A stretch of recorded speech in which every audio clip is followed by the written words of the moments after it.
Alex, Elon Musk's transgender son, has featured in Teen Vogue. Vivian Jenner Wilson is also very active online. Would you give us some of your political beliefs? Kill everyone now. Condone first-degree murder.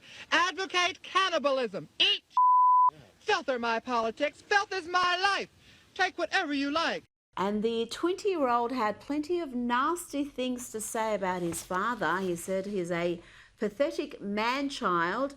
I'm not giving anyone that space in my mind. The only thing that gets to live free in my mind are drag queens. Alex, Vivian's story is part of the reason why Elon Musk changed from a Democrat to a Republican, why he's so determined to do something about the woke mind virus, as he calls it, because his son started transitioning as a youngster. Well, you're exactly right. I mean, having your son become a girl would be very traumatic. And I think that you would be able to easily see that it would be the indoctrination that these children are getting in the normal public schools or even the private schools. But what's happening here, Rita, and this is the problem that's happening in most schools when a young person decides to transition. We wouldn't let an 18-year-old, if you're under 18, get a tattoo. Why do we let young kids transition? The reason they do it, Rita, is because they want attention.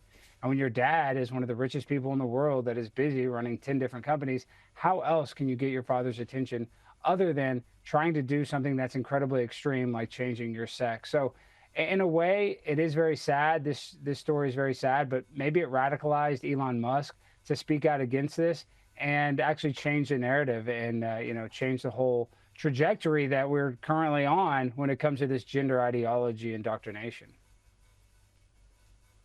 Now, we've spoken about the box office disaster that is Disney's Snow White, and the lead actress's delusions of grandeur are not helping. Here she compares herself to a priceless piece of art, the Winged Victory. To everyone who hates when I win, the Winged Victory came to the Louvre in pieces, and people still line up to see her. And I can only hope that despite my flaws, and despite my cracks and my breaks, and there are many of them, that at every premiere and everything I do, people will wait in line to see. Alex, what has been the reaction to Disney's latest expensive own goal? Well, the reaction has been absolutely horrible. It is the worst box office from a Disney live action remake that they've ever done. And Dumbo didn't do very well, but this is actually performing much lower than Dumbo. And this couldn't happen to a better person, in my opinion. Rachel is literally the star of a Disney movie, and she acts like she's some sort of victim. And that's the sort of mentality that is just poisoning people's minds. Like, she acts like her life is so bad, considering she's a multi-millionaire actress living out every struggling actress's or actor's dream. And she just kind of, hand waves it like she's still some sort of victim, when in reality, she should be a movie star. She should be happy. She should be, apolitical, positive, but she's not that way. She loves Kamala Harris. She was, as woke as they are. And, the saying, go woke, get broke. And Disney's going to lose money on this movie. And I believe it only made less than $1 million in China, which is a huge indication that it will not do well globally. Oh, goodness me. She didn't have a post saying, if you're going to vote for Trump, just unfollow me. And I think a lot of people have just taken that advice and are not supportive of her projects. And in fact, if the film is as bad as they say, you're not going to go along and watch it anyway. Now, another project that isn't doing too well is Michelle Obama's podcast. The figures haven't been great, and she's out there promoting it. You've got to give her credit for that. She's out there doing interviews. And in this one, she's asked about her political ambitions. When people ask me would I ever run, the answer is no. I mean, you then if you ask me that, then you have absolutely no idea the sacrifice that your kids make when your parents are in that role. I think we've done enough. Question asked and answered. Never going to happen. Alex, the Obamas have done enough. I think we can agree with that. Oh, they've done more than enough. But, I think there's real trouble in paradise. I think that's why, she's not going to run, is because her and Barack are, they're on the rocks, and she wants to blame her children. And, that's her prerogative. But if her and Barack were still in love, I don't know why she wouldn't consider running for president, considering that she's probably more talented than Kamala Harris. And that is, you were just talking about earlier, that is who they predict to be the next candidate for the next presidential election. So they have nobody to put up for president that is actually likable, that has really achieved anything that is noteworthy. So I wouldn't be surprised if they tried to make her do this, but she's not going to run because her and Obama are obviously having relationship issues. So she has bigger fish to fry than trying to run for president.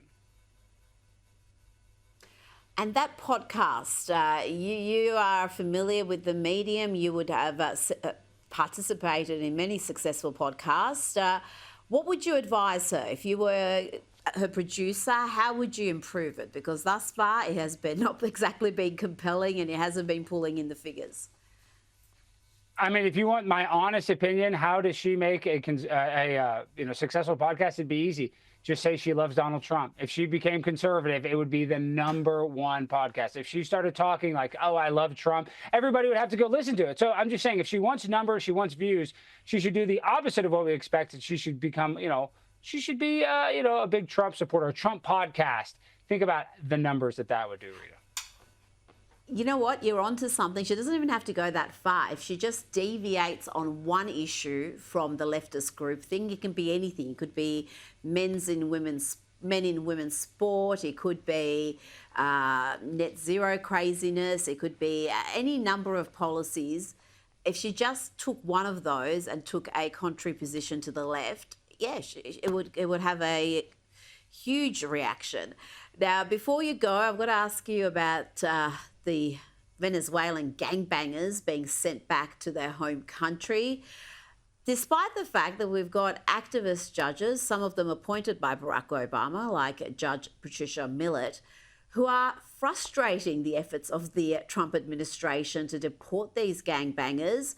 This judge has even said, Alex, that these prisoners are being treated worse than Nazis. What's your response to that?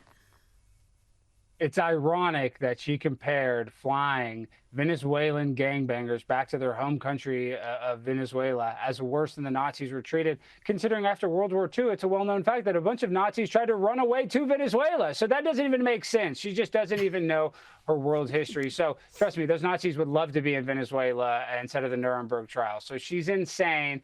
She's trying to hand wave. I said that earlier, but she's trying to act like the Holocaust wasn't a big deal anytime she says that. And I hate that. I hate that they always use that term Nazi, because it's just so misused, and it's not what's happening to these Venezuelan immigrants. I got a free trip back home. I mean, anybody would accept a free plane trip back home. We should have sent them back in the back of a bus, my personal opinion, but, I'm not Tom Homan. Alex Stein, thank you so much for your time tonight. Thank you, Rita. Always a pleasure.